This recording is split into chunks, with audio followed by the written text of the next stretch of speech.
Hello and welcome to the Celtic Down Under podcast. I'm your host, Jarrod, and joining me tonight are Liam and John. How are you, Liam? I'm all right, all things considered. Buckfast eased the pain on Sunday, I'll say that much. And brought a hell of a lot more of it on Monday morning, but that's another story. And how are you, John? Yes, all good. Just sick of COVID, I guess, sick of the lockdowns here still. I think we're going into 12th or 13th week of it here in Sydney. So, yeah, hey-ho, at least the podcast here and we can alleviate the stress of lockdown by chatting about Celtic. Gives you the escapism, John. It kept me sane last year in Melbourne's 5-month lockdown or 6 months. It's your turn now in Sydney. But yeah, same for me again this year. We're going into week 4 at the moment, but thing is, I didn't want a shot at lockdown. I didn't want a turn. I was happy for you just to do it. The funny thing was, everyone, I'll tell you, off air, like what happened was last year, John moved from Melbourne to Sydney, and then we got locked down, and he escaped it by like a week. Yep. So all I got to say is, sucks for you, mate. That time you copped it. I did. I flew straight into Melbourne and then missed everything by a week and a half. Just to go off on a tangent for a second, that reminds me of a friend of mine who lives in Kobe, right? Japanese lady. And her brother moved from Kobe to Fukushima a week before the 1995 Kobe earthquake that destroyed most of the city, including his old house, right? Then he moves back from Fukushima to Osaka a week before the tsunami hits. Oh, Jesus. So I said to her, if your brother moves house again, you call me and warn me, right? Yeah. That person, they need to be getting as many lotto tickets. Anytime they move house, buy a lotto ticket. Yeah. Anyway, well, what we'll do is we'll crack on into the football talk. But what we're going to do, everyone, is because International Week or break, actually, there's no games to review because international football is pretty lame. Once actual Celtic football games are on, I don't care for international football. So yeah, there's nothing really much to talk about next week. So what we're going to do, we'll do a deep dive into the transfer window as a whole, who left, who came in, what we think the next step for Celtic is going forward. And yeah, we'll just really get into that. And then we want to do Q&A with any questions that you guys send through as well on the transfer window and the club as a whole. So if you've got any questions for that, please get onto our Twitter account at Celtic Down and send through your questions, whether I either DM it or just reply, put a tweet up asking for questions, so just reply back to that. While we're at it as well, just thanks to everyone who subscribed to the podcast. Please, if you haven't already, please do so through Apple Podcasts, Spotify, whatever your podcast app is. We really appreciate it. Getting some good growth on the podcast, so we appreciate all you guys who are listening in each week. So, yeah. We'll just special shout out to all the Huns that are no doubt listening to this with their cocks in their hands as we speak. Anyway, sorry. Come on, Liam. Settle down. It's not going to be just one Hun, with it in his hand. It's going to be a circle jerk, mate. That's how they work. I'll do the bouncy, and the bouncy will be each other's hands. Anyway. Well. Each time they knock one off, that's another Hun not being conceived. So that's a result in my book. Anyway, we'll just quickly touch on the latest transfers. So as everyone would have seen, transfer window ended yesterday. We brought in 3 players. So a left winger from Benfica, Jota, Jack and Makis came in from VVV Venlo, and Cameron Carter-Vickers came in from Tottenham. So my opinion, 3 good pickups.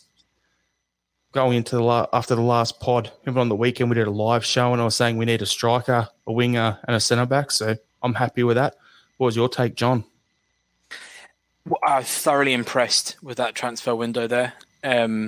Yes, I guess we will go, like we said before, a deep dive into each individual next week and stuff. But the Greek guy, Giacomakis, I'm holding out a particular opinion of him just yet.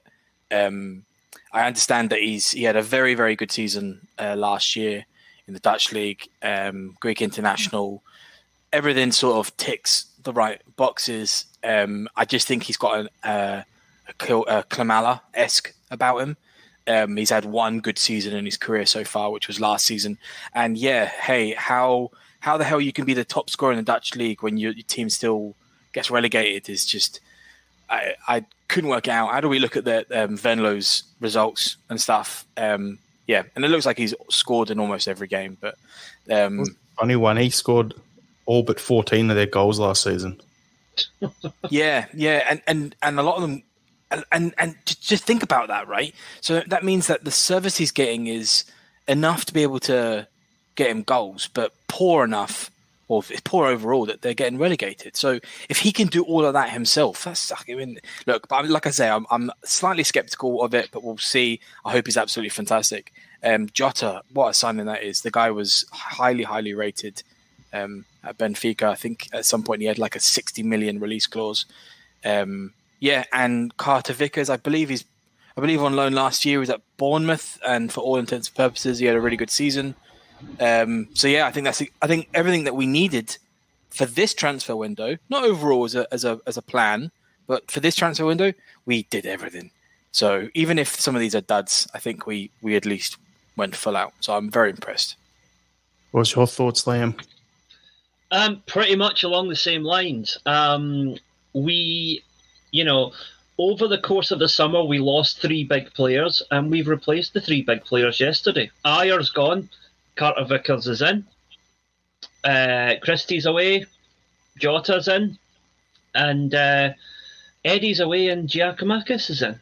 So we've filled the gaps in the squad exactly as we should. And I think if you look at previous incomings like Kyogo and the sort of the unknown quantity that is this boy from Ireland, Liam Scales. Mm-hmm.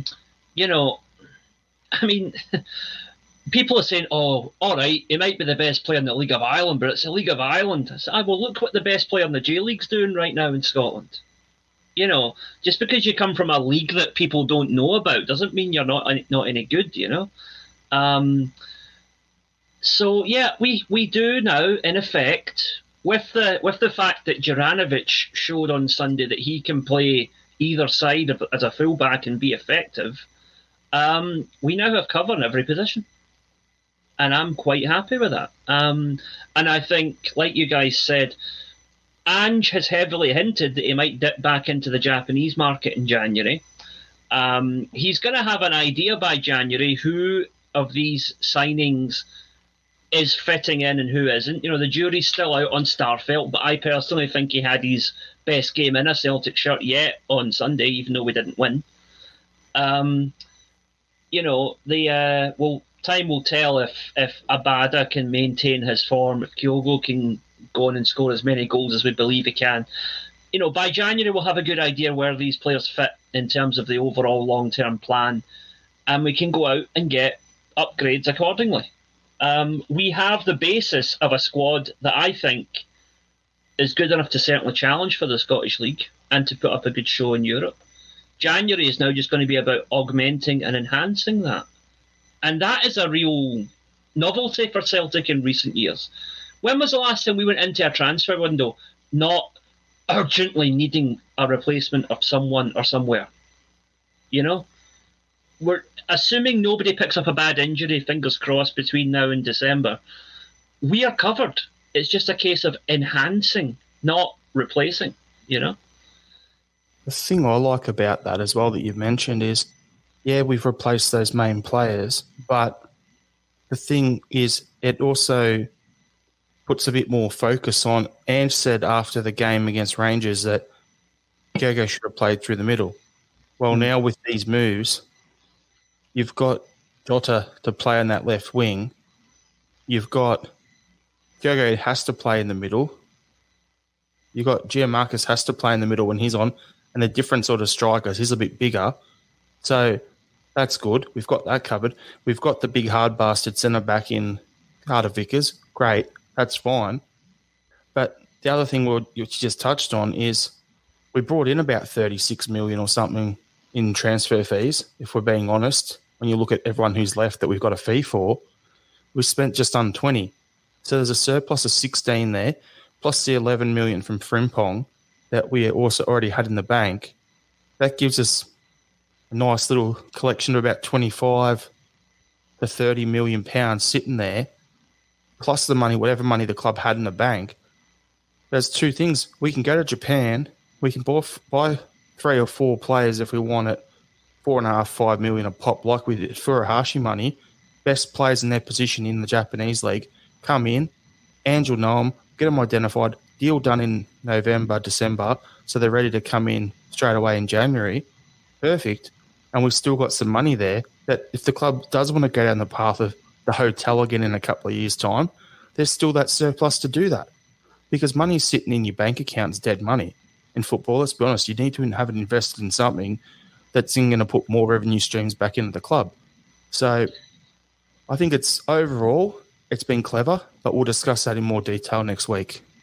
I would just add something to that, and that it's funny actually because there's a bit of a parallel between Celtic and my own situation, right? Now, I'm not making light of the pandemic. It's been a horrible time for a lot of people, and a lot of people have died, and a lot of people have got very, very sick, and that's horrible, right? But Celtic have come out of this as best as anybody can. We've got a massive surplus of money.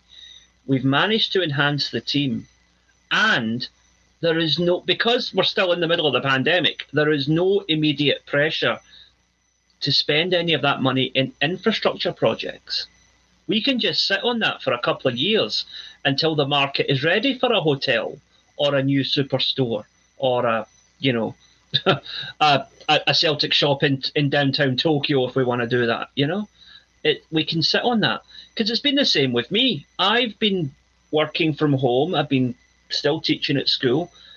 I've made more money doing writing in the last 18 months than I have in my whole career to this point because there's nothing else to do.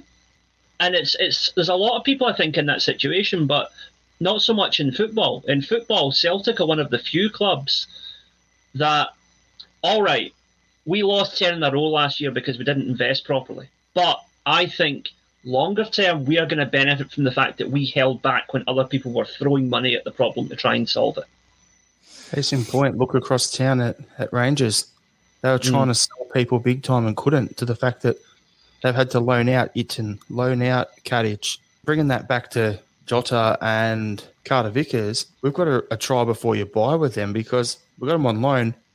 And normally when we get a guy on loan from Man City, what do? It's just a loan. We develop their player and send them back. The good thing about these new loan players is that they are both loan to buy. And it actually, in the current market where personally I think players have too much power and clubs not enough, it takes a bit of power away from the agents and the players.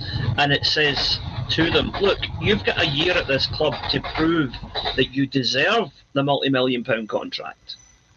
So you get in there for a year, work your arse off and show that you deserve to be a Celtic player. We have got 2 players in Carter Vickers and Jota who I fully believe could rise to that challenge and hopefully will rise to that challenge. But it's great from the club's point of view. We're getting them for a year regardless. And if they do what we think they're going to do, we can sign them permanently with the minimum of fuss. It is something we should have done last season with Laxalt, because I think the delay in getting Ange into position meant that we lost out on him. And I think he would have been a very good option for us at left back this season, despite what happened last year. I think wages though. It is, yeah. And yeah. I think option to buys on loans can be quite difficult, I think, to negotiate. Because you have to agree, you have to kind of speculate on what the transfer fee and all that stuff is going to be about a player that you don't really know much about. And then obviously you had that team. I mean, for the Laxalt argument there, right? So what was it? It was AC Milan who was out, wasn't it? And I think they valued him at something like 15 million. And then whilst he was at Celtic, it dropped. But Celtic are never going to agree to buy a future buy clause for 15 million for a player that they don't think is going to fit. So there's like a bit of a. It depends on the particular case. I think we should be trying to do it more often. But I think there's two types of loans that suit Celtic. There's either these ones, like the ones that we have here, where, look, they're probably going to work out, but in the off chance that they don't, we don't have to buy them. The Carter Vickers at 5 million. We don't have to buy the Jotas at 6.5, or whatever it is. Or we loan players where we are just never going to be able to afford them, realistically, like the El Yunusis. Like Timo Weah, like Timo Weah, but they're available to us. But in those particular examples, it has to be. I think it has to be longer than a year. I think it should be 18 months loans where we can develop a team around those types of players and actually move on and move forward, and then they ship them out. But yeah, I think it's good that we banked some money in this transfer window. I think it's a bit silly of some Celtic fans on online and stuff, social media, who are outraged that we didn't replace a like for Edouard. Nobody can do that. Christ almighty. We bought him for 9 million, but that was still a risk at 9 million. We kind of knew he was going to be okay because we had him before, but we're not going to go out there and buy a 10 million, 12 million pound player this transfer window. We should be eventually, but this transfer window was never going to happen. Well, here's the thing. Let's just play devil's advocate with that, right? Say now, I hope, touch wood, Giamakis comes in and is brilliant, okay? But if he's an absolute dud, if he's another Klimala, we're only down 2.5 million.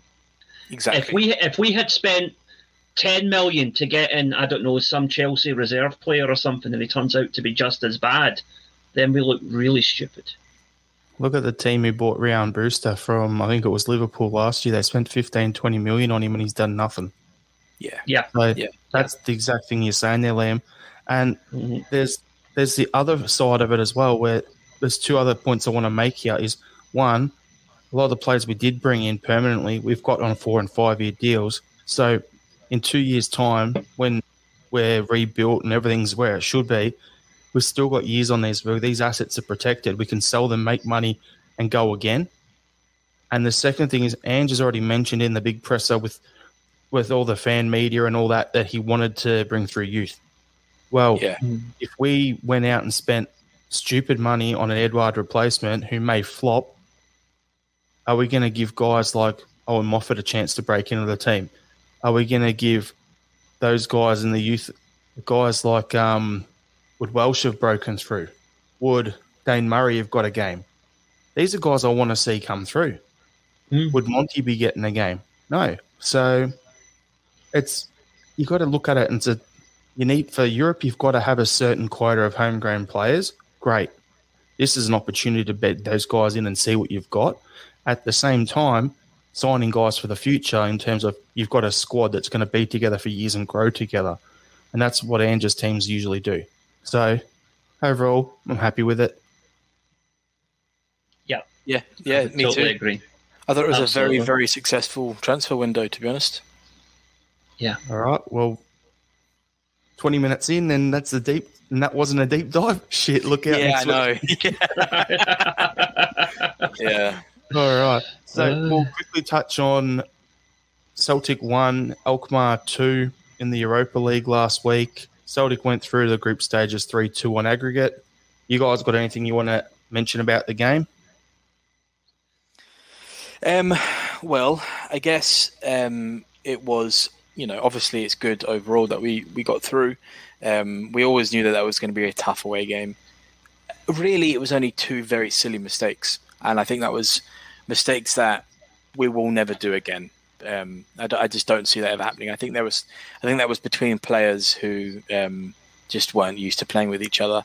Bit of pressure, a bit of nerves.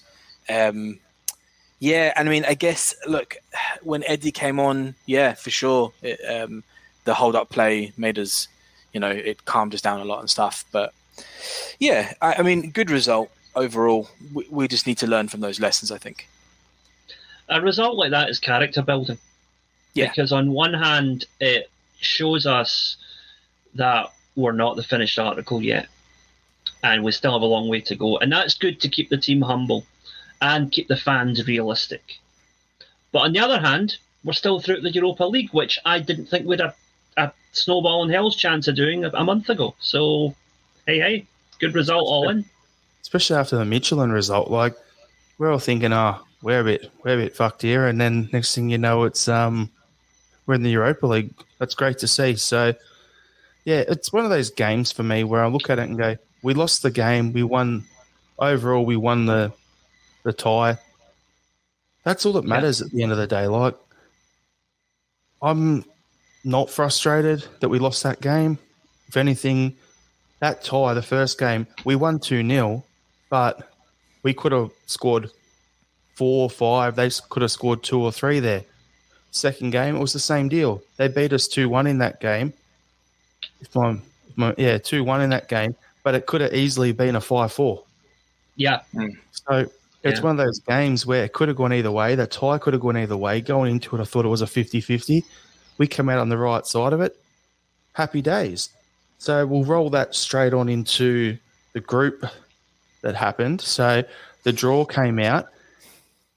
Pot A, we're in Group G. So Pot A team was Bayer Leverkusen. Welcome back to Parkhead, Jeremy Frimpong. Us from Pool B, or Pool B. The Pool C team, it's finally happened. The Hoops versus the Stripes. We got real Betis.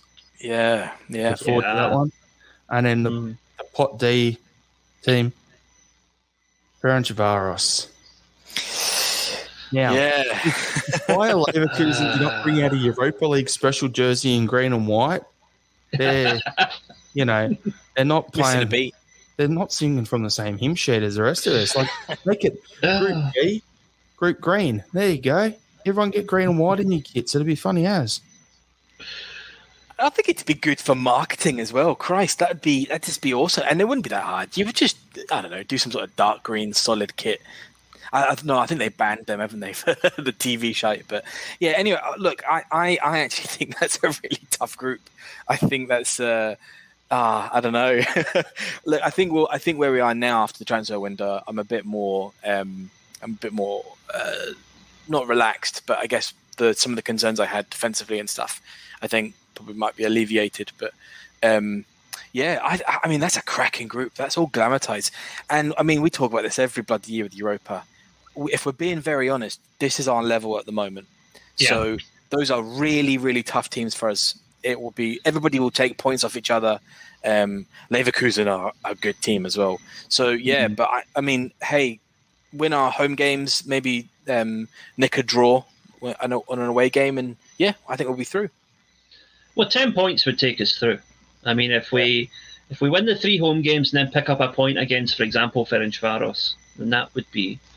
Yeah. I personally think second is possible, third is realistic. I think we can finish above Ferencvaros. The other 2 are a bit above us in terms of class, I think, at the moment. But you never know. I've got a funny point you say that, Liam, because I just want to quickly jump in there. Like, I thought it'd be us and Leverkusen playing for first and second, and then Real Betis went out and they loaned in Hector Bellerin from Arsenal. God. And then I'm something like, yes, I know one player doesn't make a back line or whatever, but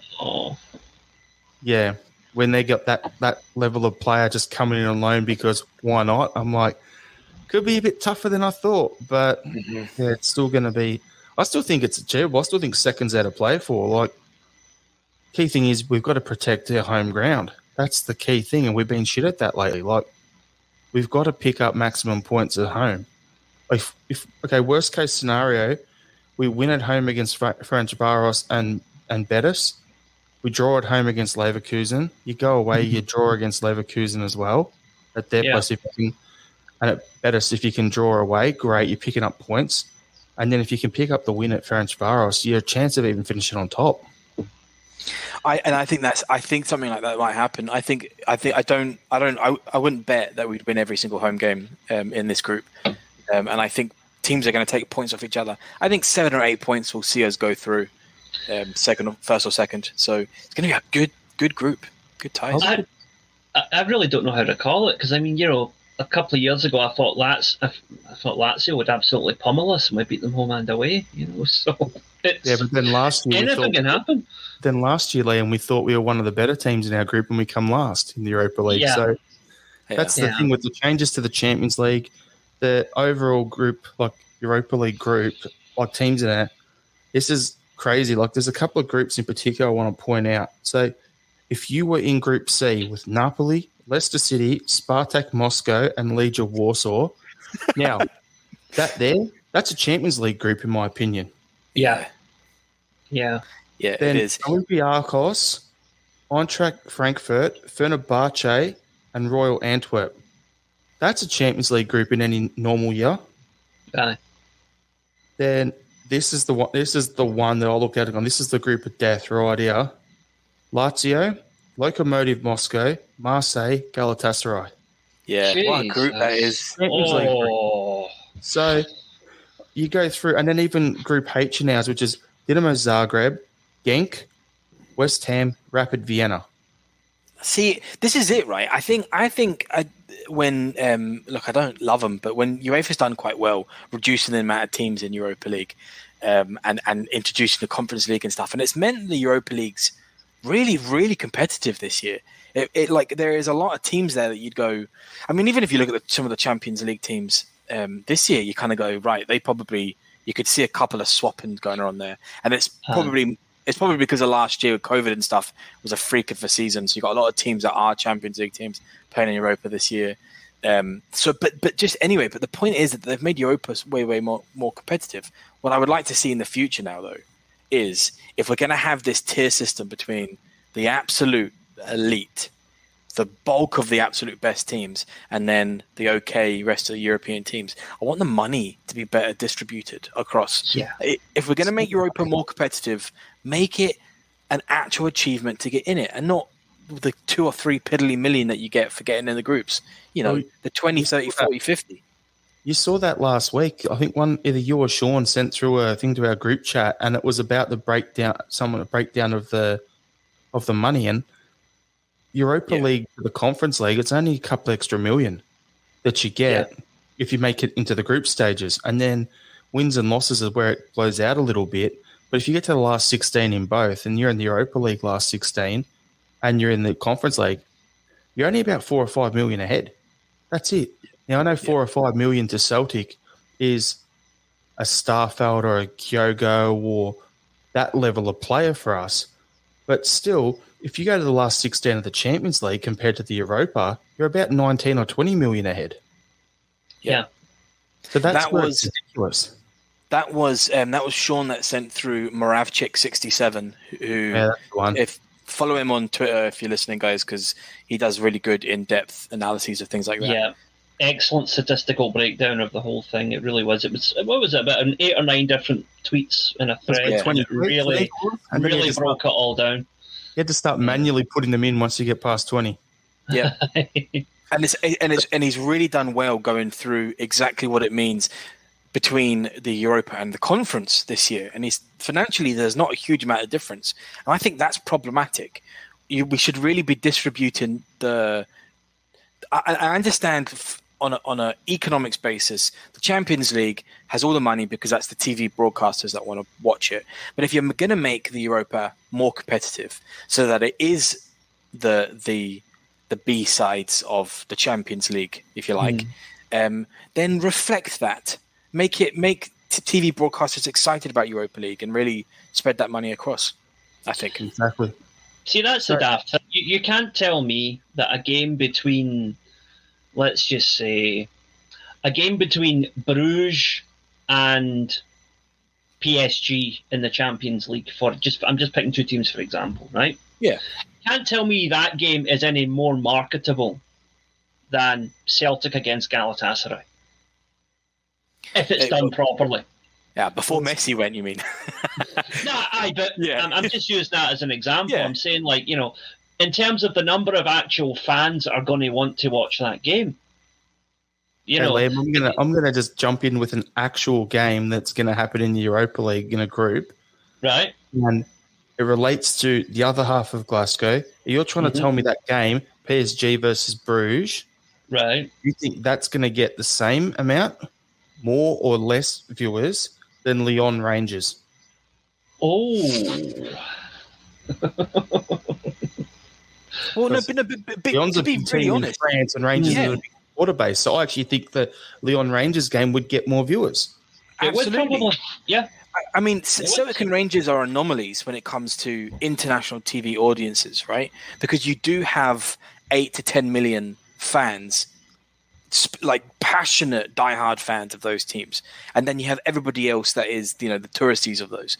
And Lyon must have, I don't know, 3, 4, 5 million internationally outside of France. The same way I was saying about Celtic and Rangers. So yeah, they are. I think you would get more fans with watching Lyon Rangers. But at the same time, if we're going to compare a couple of Europa League games, if you go Napoli versus Leicester City in one Europa League game, and then you go to Group F, which I probably think is the weakest group in the Europa League, which is Braga, Red Star Belgrade, Ludogorets, and Midtjylland. If you had Ludogorets and Midtjylland playing, and you had Napoli and Leicester City playing, why should they be getting the same TV money? So that's where it drops off a little bit in the Europa League. With the changes that happened, I'm saying I actually think we're in the third weakest group overall. I think we actually did well in the draw. We did. We really did, yeah. Which is mental, right? Because we're all going, oh, that's a bit of a tough group. And then it's like, and then I go through it with these other ones, and you guys are like, oh, shit, okay. I wanted to avoid the Leicesters and the West Hams. I hate that whole Battle of Britain nonsense and stuff. So, but we did. We were lucky. Yeah, we avoided all of that, so that's good. But yeah, they just but in the example that you're bringing up, yes, you're right. The Napolis and the Celtics and everybody else, they should be taking more money out of reaching the Europa League because they're big teams and they bring those audiences and that sponsorship and the marketing, all that stuff. But then for a Ludogorets to get into the Europa League, that should be an accomplishment for them. Yeah. So they should be able to financially benefit on a larger scale than they currently are for reaching the Europa League. And it's just all. It's same with Ferencváros, whatever how you say it. See how I tried really hard there. Yeah, but it's just, and I understand that for a lot of people who follow the big 5 leagues, they couldn't give 2 rats asses about the Europa League and stuff. But making it more competitive, more marketable, is only going to benefit everybody else, I think. Yeah, absolutely. I actually think it's a response from the European Super League stuff. They're trying to do that more into the Champions League. They're really trying to make it, only the teams from the top 5 leagues are going to reach Champions League. Yeah. I mean, it should only be the top 1 in my opinion, but it's a start, I guess. Yep. Yeah. So yeah, anyway, exciting about this league. Good ties, tough games. But I think we could do well. Yeah. All right. Last little topic that we want to discuss, and I don't know how little it is. Glasgow Derby. Yeah. Celtic 0, Rangers 1. Joby. Just because Sean's not on the pod, I had to do it. Joby. Hang on. I'm going to do another beer for this one. Right. So I'll just throw in a couple of little things and then I'll let you guys run with it. But that game was a game of 2 halves. First half, we were the better team. Second half, they were the better team.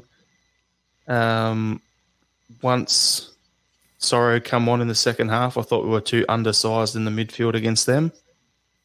And that game could have been over by half-time if Eddie hit that first one. Because as we discussed in our pre-game live show, if Eddie had scored that one right in front in the first half, their fans would get on top of their team and then implosion would have been happening because they were struggling.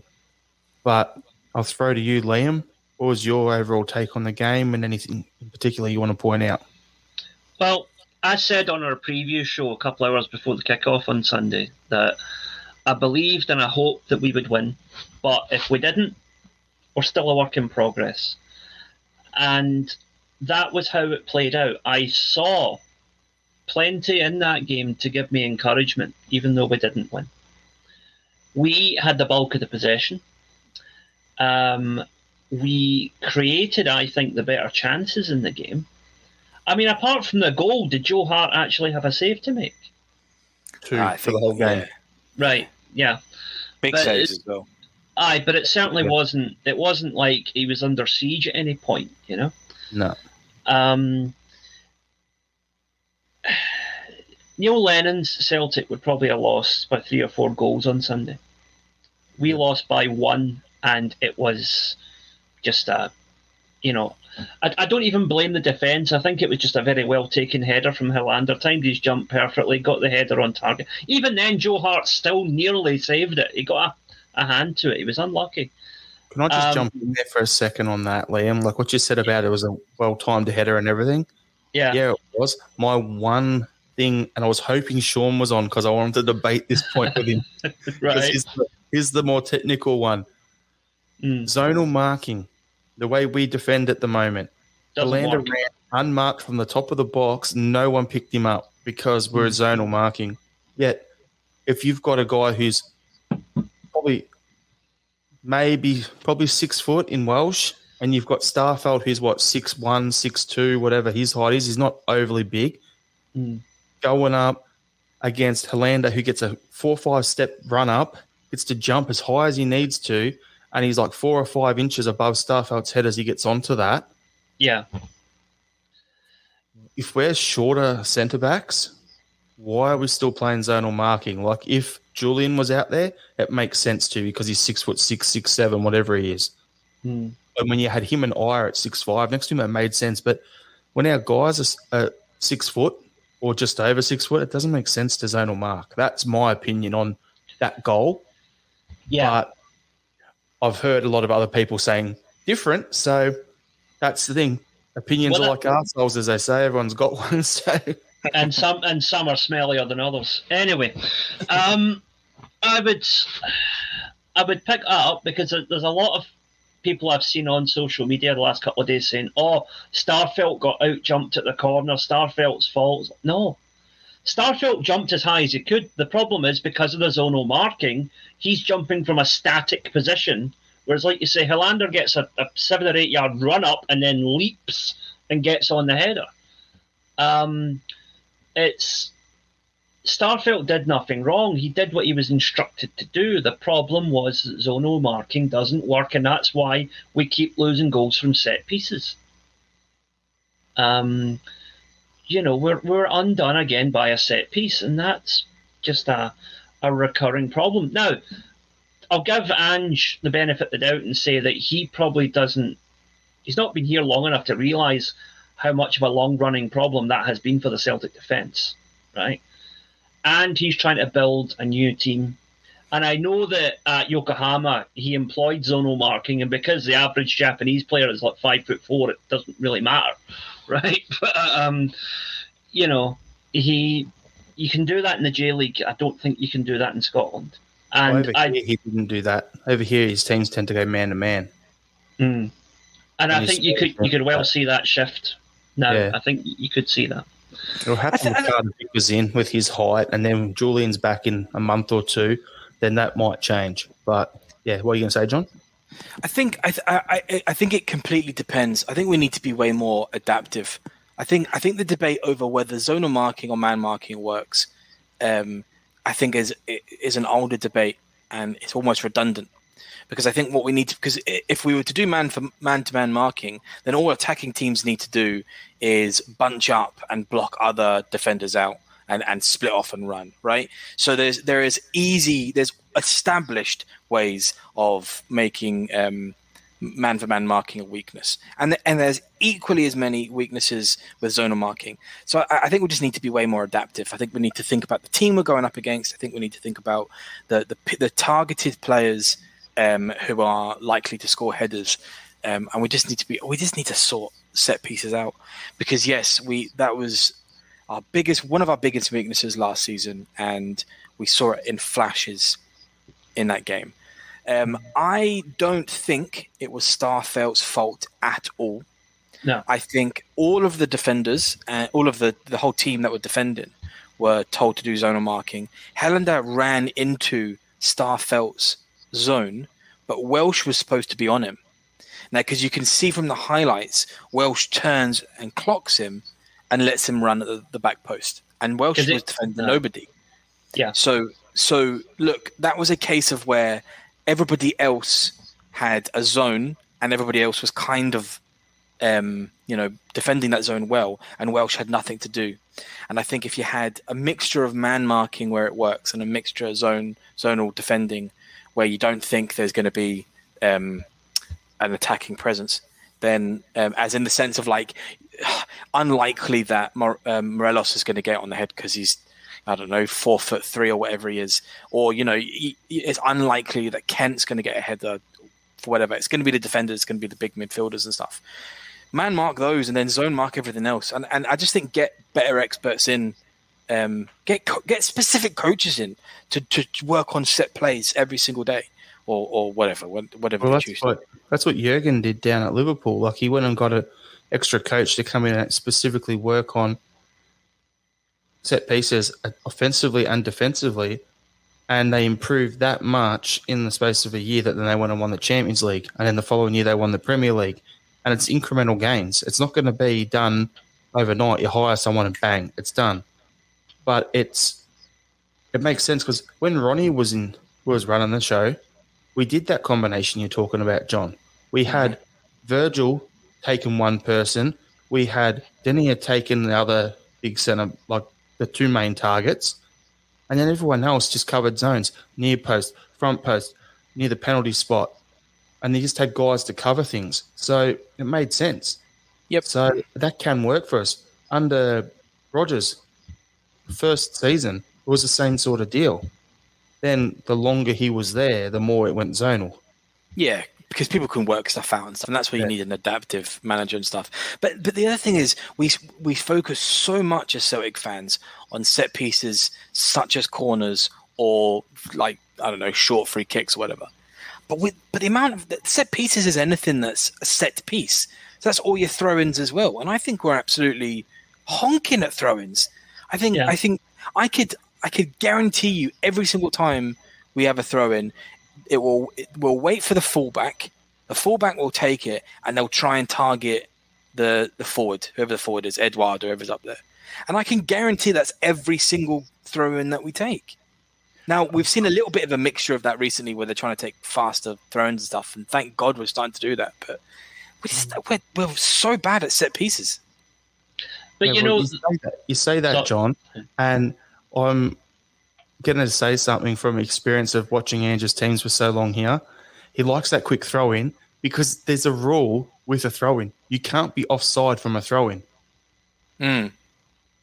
So what he used to do over here was he'd get his midfielders or whoever, pick it up, get the throw in, and he'd tell his, like, when he was at Brisbane, he had Bessart Berisha as a striker, Costa Barbarouses out wide.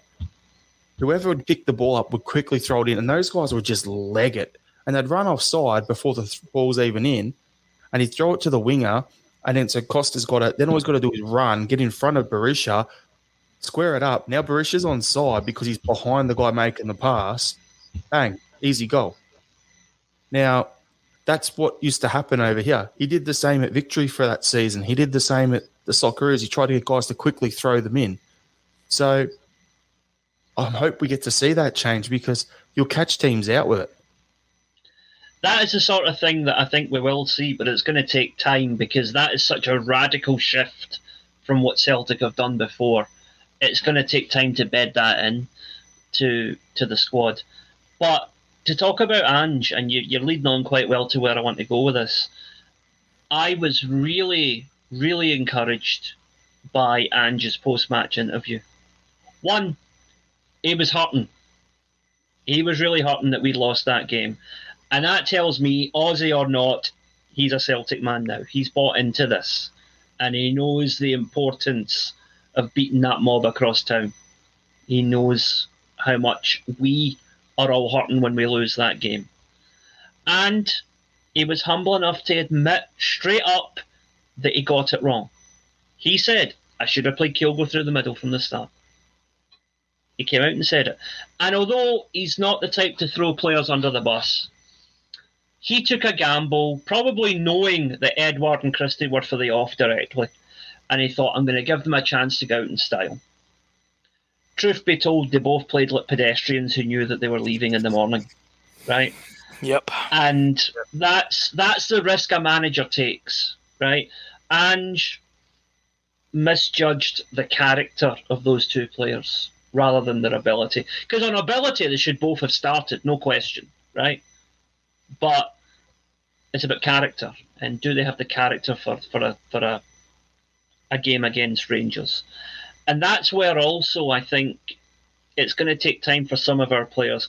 Kyogo was fine, was largely ineffective out on the wing simply because Rangers knew, and Balogun was their man of the match. I thought he was outstanding. He did a great job of keeping Kyogo quiet, right?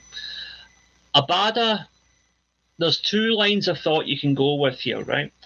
One, I think Abada was isolated because Rangers flooded our midfield and they didn't have the chance to give Abada the service that he needed, right, to actually get forward and create.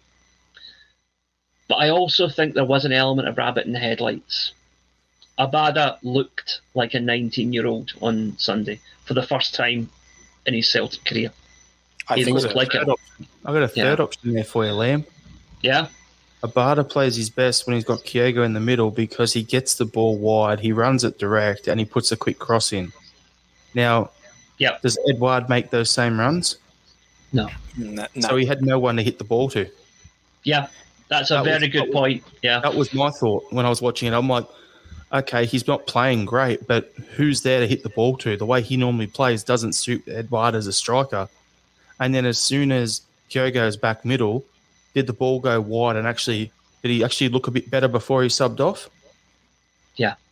He looked better towards the end of the game after Kyogo was back in the middle. That's what you forget. When you take Kyogo out of the middle, you're not only reducing his contribution, you're reducing the contribution of the two wingers. That's probably one reason why Christie was largely anonymous as well, because he did not have the opportunity to play into Kyogo either. I do think there was an element of rabbit in the headlights, as you said. But yes, I think we can all see clearly. I think maybe the Alkmaar game through Ange's way of thinking as well. Rangers played differently than I think most of us expected. I think if it was far more... Rangers did very well getting everybody back really quick and defending behind the ball. I mean, we had, 65% percentage or something like that. So, I mean, they were absolutely happy for us to have the ball and just take their chances because they knew if they were trying to go up against us, it wouldn't have happened. I think, I understand what you're saying about flood in the middle, but I actually thought, I thought for maybe, apart from 30 minutes when Turnbull came off, Turnbull did not have a great game, but really, our middle dominated completely first half. We had a much better midfield than theirs. Then I would also argue the last 10 minutes. So really, I would say only 30 minutes of the second half. But look, there was lots of problems in that game. And Ange, like you say, held his hands up and said, "I got that wrong." Edouard didn't want to be there. Edouard needed to take his bloody chance. I'm sorry, but if you're supposed to be this absolutely fantastic striker that you think you are, then in seeing the big games, you have to take your chances. You absolutely cannot miss a chance like that in a game like that. And the ball, all he had to do was angle the ball. The ball hit his bloody feet and it rolled in the opposite direction. All he had to do was guide that in and that's a goal. And he was so far from being focused in that game that, I don't know. Anyway, he's gone. That's what it was. He went for it with the wrong foot. Yeah. Yeah. All he had to do was hit. If I remember correctly, he just had to swing his left foot. His left foot, just get any part of his foot, even his shin, onto the ball, and it would have been in the net. And he tried to put it in with his right foot. Yes. See, the other thing is right about Edouard. Now, I wish Eddie all the best at Crystal Palace. I hope he's successful, because despite being largely pish for the last year, he has given us some great goals and some important goals and some great memories. Okay, I'll agree with you on that. Yeah. But here's the thing. That chance on Sunday. Playing for Celtic in Scotland against any team other than Rangers, he might get 3 or 4 chances like that in a game. And if he takes 1 or 2 of them, he's the best striker in the league. Crystal Palace, he gets 1, maximum 2 of those if he's lucky. And probably not even every game. And if he misses them, he's a dud. Yeah. We want him to go down there and still score some goals, because I'm sure we'll have a sell-on in that as well. So For sure. Yeah. Yeah, But my point is, he's going to have to be more consistent. You know. I mean, I think Edouard from the should we say 18 months, probably not as long as 18 months, maybe a year. Yeah. His problem is he's not been focused because he doesn't want to be at Celtic, right? So we shouldn't have kept him on for last season at all. No. But also I think teams kind of worked him out a bit. Yeah. I think when Edouard gets the ball on the left-hand side, just outside, I don't know, the box, whatever, and he's trying to drive out goal, beforehand, he's just deadly. He was immense doing that. But teams worked that out really quick. It worked out he wants to run and then whip back onto his right foot. Yeah, exactly. And he wants to dance around the defenders and really sort of throw them which way he's going. But it just worked out that's what he was going to do.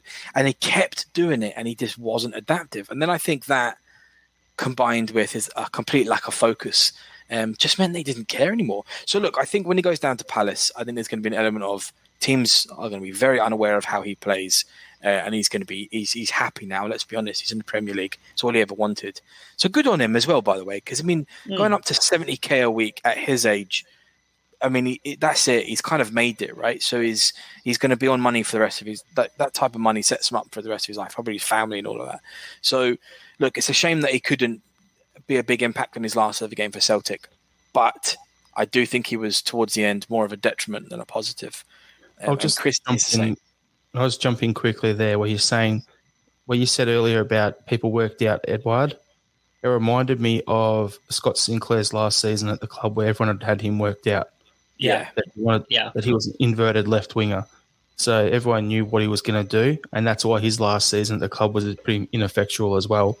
So it does remind me of that. One other thing you guys mentioned earlier, I think it was you, John, about Ange coming out with his comments after the game. The thing I loved about that was it put the media and the narratives that they would have been putting in all their articles.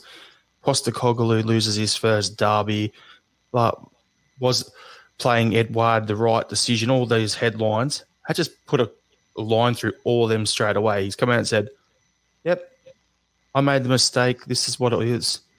Should have played Kyogo through the middle, and it stopped all the bullshit that we would normally see. Like last year, Lenny makes a mistake, and how many days did we have opinion piece after opinion piece after opinion piece questioning his tactics, his subs, what formation he had, who was picking up who, all that sort of stuff, right? We had so much of that toxicity out there in the media, and one line in an interview after the game by Ange saying, I made the mistake, I should have played Kyogo through the middle. Boom. Stop that. Yep. Well played. It was very well played. I mean, for Christ's sake, we still debate whether Lennon got last season wrong or not. He's not even the bloody manager. Do you know what I mean? Like, and he's still coming out with stupid stuff, saying it wasn't his fault and all that. Ange handled the whole thing absolutely perfectly. He did get his subs wrong. He admitted that. He did get his formation or the lineup wrong, and he's admitted that. And I think, to be really honest, I don't think he'll ever make those mistakes again. I actually think, look, argument's sake, we might have a couple of draws, but I don't think we're going to lose to them again. I think we have a better team than they do. Now, the transfer window's gone. I feel that way. Maybe at the time I felt like it was even, or we were even a little bit worse off. But now I feel like we really have a lot of strength. I mean, if reputation and rumours are true and to be believed, Jota's a very good player. Carter Vickers is a bit of a journeyman, but a very, very good player. He's only 23, for Christ's sake. So, do you know what I mean? And Jovanovic played. I think everyone, me personally, everyone seems to be thinking he played absolutely fantastically. I think he had a good game. I think there was a couple of mistakes in him there, especially with the passing. Overall, our passing was quite poor, but so was theirs actually. But I think the fact that we have these really, really good international players that have just walked into the team. There's no it's all right, he's a developer. There's no Ralston arc of progression. It's not like we've had dead rotten players and all of a sudden, Jesus, who are you, by the way? These players have just come in and they've made a really good impact. So yeah, I don't think we'll lose to them again. So saying that, a quick thought on that is the Rangers squad are coming towards the end of their thing, the age of the guys. Like, look at Arfield and his age, Davis, McGregor, those sort of guys. Morelos will be off soon enough for $2.50 and some fluff in someone's pocket. Like, it's going to happen. Their squad is going to fall apart soon. They need to get people out because of the age of them. Guys like Hadji are going to want to move on soon. Kamara's going to want to move on and so on, right? And Barisic will leave, all that sort of shit. We've got, as we said earlier, we've got a squad that's, early to mid-20s, the majority of our signings, signed on 4 or 5 years that are going to grow and we're going to keep adding to. As far as I'm concerned, we're on the up. They're basically holding and about to start petering off at the other end. So you're spot on there, John, I think. And how amazing it is that turnaround happened so quickly. We had 10 years of domination, right? And they kept talking about their team being on the up and up. They won 1 league, and then we're already talking about them. Let's be realistic. That's their plateau. That's their ceiling, and they'll go the other way soon. That's fantastic that Celtic managed to turn that around so quick. Now, I'll not let the board off for all the other stuff that they've been doing or not doing. But for right now, I think I'm appeased. I think we all are. For now. We'll see how that goes. Yeah, no, I really think we're in a good place now.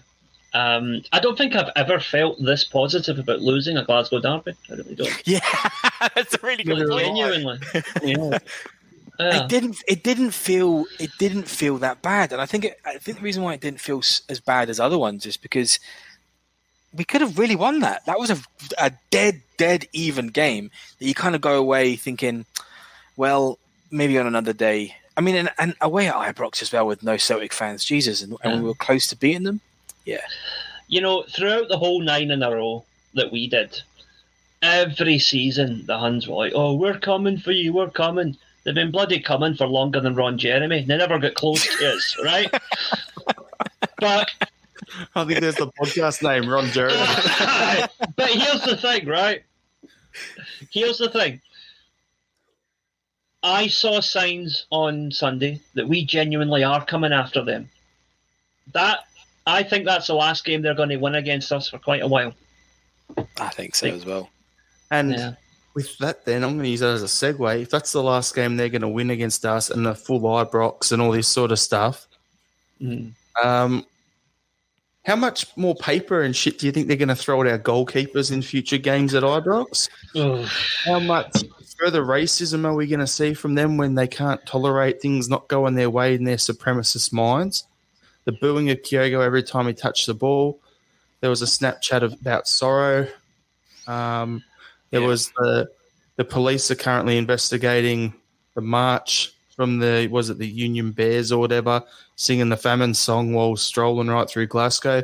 Absolutely disgusting.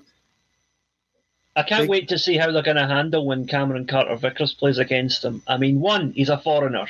2, he's black. 3, he started his career at Catholic United, right? He is about 4 or 5 things they hate rolled into one. Right? God. Yeah, because you forgot one thing. You've just signed him from a Jewish club too. Yes. Yeah, that's right. Yep. Spurs was founded by a Jewish community. Yeah, that's true. I mean, look, on a dead serious note, I will see what Rangers do. I really do actually believe that the business side of it will punish these people. And I absolutely agree with Rangers here, and I don't normally say this, but it is a societal issue. It's not a football issue. It's not a Rangers issue. It's a wider society. So a lot of this finger pointing by the government and especially the wider public, I think, is really unacceptable. And I would also like to point out as well that as much as I have never heard in any of the pubs I've ever been drinking at, Celtic pubs in Glasgow, or the random Celtic fans that I've talked to, I've never really heard them say anything racist ever. Let's be honest, there's arseholes in every team, and I think every fan base. And I think we should take this as an opportunity to maybe look at ourselves as well and try and stamp out some of the bigotry that we might sometimes spout. It's got to be a learning experience for everyone involved, not just Celtic, not just Rangers. It's got to be a learning experience for every fan base out there. Like, this famine song thing's been reported in the media over here. Yeah. So that's how big a deal it is. Like, it's being reported in the papers in Australia. I've seen links from there's a website, stuff.co.nz, so New Zealand reporting the same thing, and the Kyogo issues. It's getting reported the opposite side of the world over here. So this isn't going to change overnight, and bigots and racists will be bigots and racists, whether they're at home, at a pub, at a football game, whatever. They will be that no matter what they are. The key thing is the clubs, when they identify them, and the supporters, when you identify that, self-police it. We don't want that involved in our club. They shouldn't want that involved in their club. And it's good to see a lot of Rangers fans jumping onto Twitter and saying, I don't want that to be involved in my club going forward. It's good to see that. The silent majority is actually starting to speak up at that club. And I know I've been at a supporters club before where someone was calling Rangers fans a bunch like Protestants and orange bastards and all this sort of shit. And it got pulled up like real quick. There's like 4 or 5 people, don't do that. We don't do that at this CSC. Bang, stopped. The self-police was there. The guy was carried on and said 1 or 2 things and he was asked to leave. Perfect. That's what you got to do. So absolutely. Yep. We have to accept that it's a societal problem that hasn't been addressed in Scotland and Ireland. And for a long time, it didn't need to be addressed because we didn't have the rivalry in the city anymore.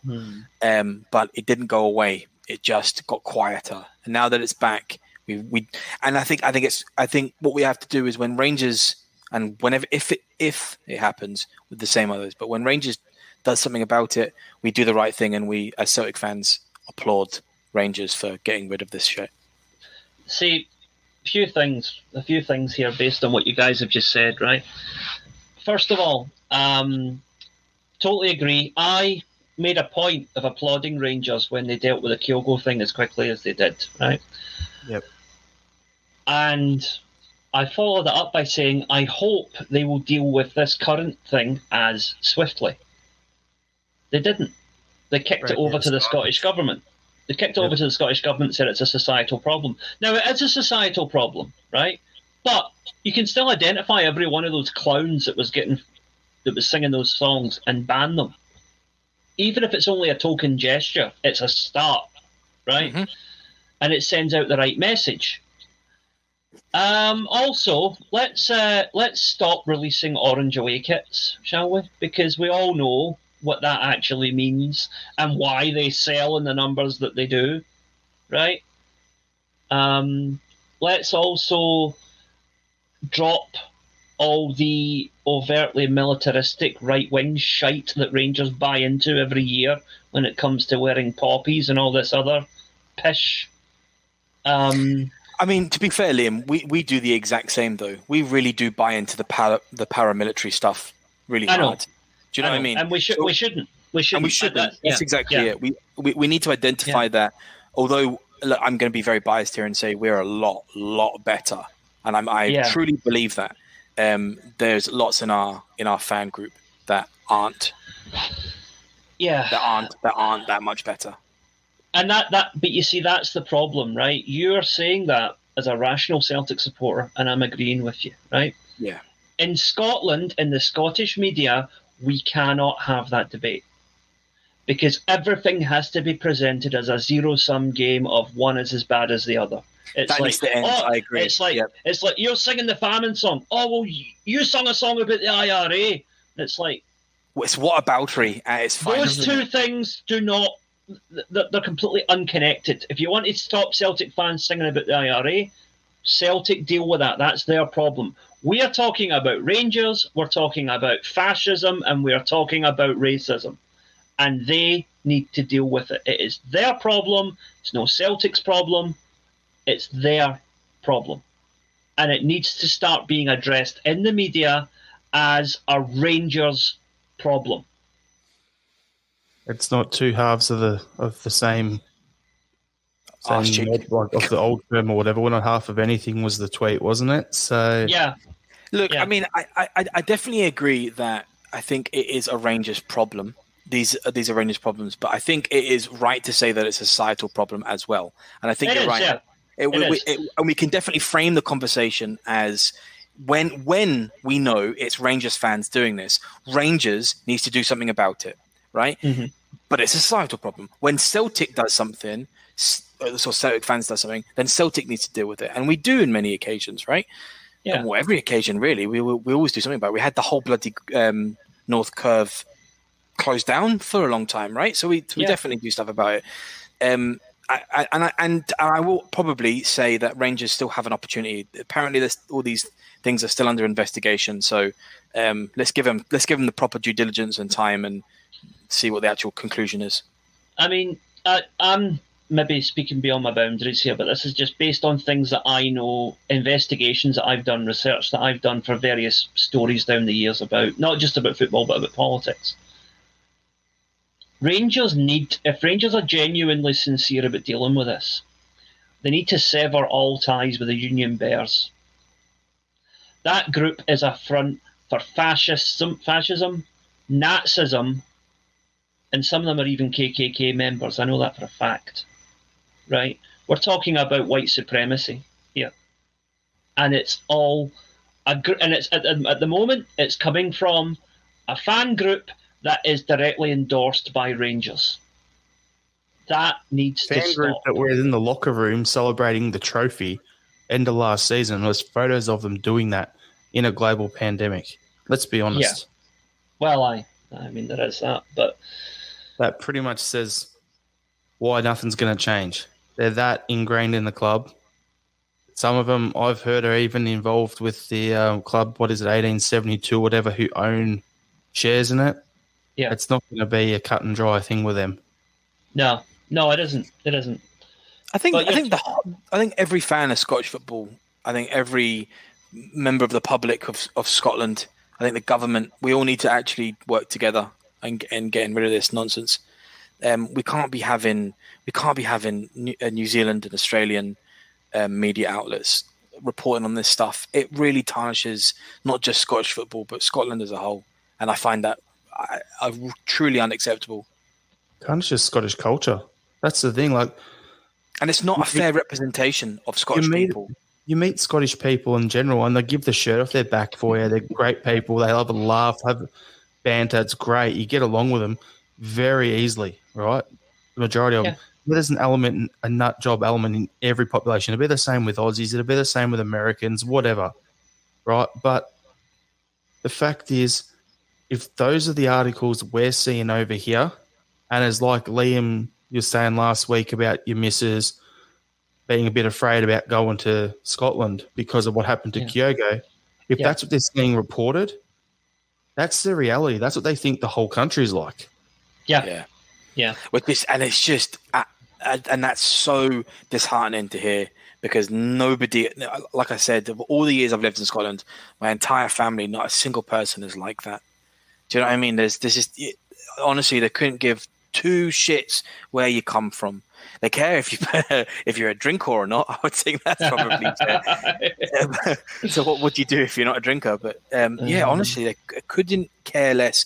And I do think that there's no such thing as a 90-minute bigot, But No. at the same time, do you know, I do think a lot of these arenas at least facilitate these people to let them feel like it's a comfortable thing to do. We need some really big gestures, actually. Like, for instance, if we're hearing boos for people kneeling against racism, then players need to walk off, and we'll wait until everybody's grown up a bit, and then we can come back out. Do you know what I mean? So an actual gesture. Aye. And that's where the clubs have some power to do that. That's the thing, you know, that is where I would, my Rangers as a club would go up a lot more in my estimation if they simply announced tomorrow they were severing all ties with all these people. Mm-hmm. They won't, because like Jarrod said, there's actually money tied up in the club from these people. And it's money that we all know they need desperately. It's a tough one, isn't it? It's a real tough one. We need to work together at it, though, I think. Everybody, Celtic and Rangers and everybody else.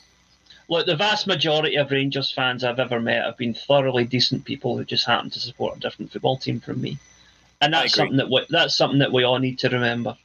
I think that's a good spot to leave this point because there are a lot of good Rangers fans out there. There's also Huns out there, as you said. Yes. Yep. The definition between the two of them. So it's. You want more Rangers fans involved and going to games, and you don't want those Huns there. At the end of the day, we don't. That's where it sits, and I think it's a good spot to leave it because there's a good element that are being tarnished by the vocal minority, and I actually feel bad for the guys at that club who are being tarnished because of those people. Genuine Rangers men need to take their club back. Agreed. And I sincerely hope they do, and I welcome them when they do. Totally agree. All right, boys, we'll just jump into our final thoughts for the podcast. So, John, we'll throw to you first. Yes. Okay. Well, this is that's a heavy one to move on from, isn't it? So this is going to sound like a bit of a weird one, but my final thought is I never want to see another transfer window like that again. And what I mean by that is I never, ever want Celtic to be in such a position that we're shipping out 12 and getting in 12 or whatever it was. I don't want to see a rebuild of that nature again. I'm glad we did, but that's it. No more. A bit more clever forward thinking. Liam? My final thought, Rome wasn't built in a day. Because they were mostly too busy shagging everything in sight and drinking wine. I'll let you decide which is the better venture. Well, my final thought is going to be Ryan Christie better, keep the ball in the new stadium down at Bournemouth because, they're a small club. They only have 12,000 people at each game. And are they going to be able to afford in the championship all those different soccer balls? All right, everyone. Lights out. Thanks for tuning in. Please, if you're on Facebook, like our page and join our Facebook group. On Twitter and Instagram, you can find us at Celtic Down. Please subscribe to our YouTube channel. We'll have live shows going out every couple of weeks to once a month at least. Got our website, CelticDownUnder.com. We've got a bunch of new writers on there, so there'll be more articles coming out regularly. And, make sure you subscribe to our podcast via your podcast app. Appreciate you listening. And, we'll have our deep dive into the overall transfer window next week. Hail, everyone. Hail.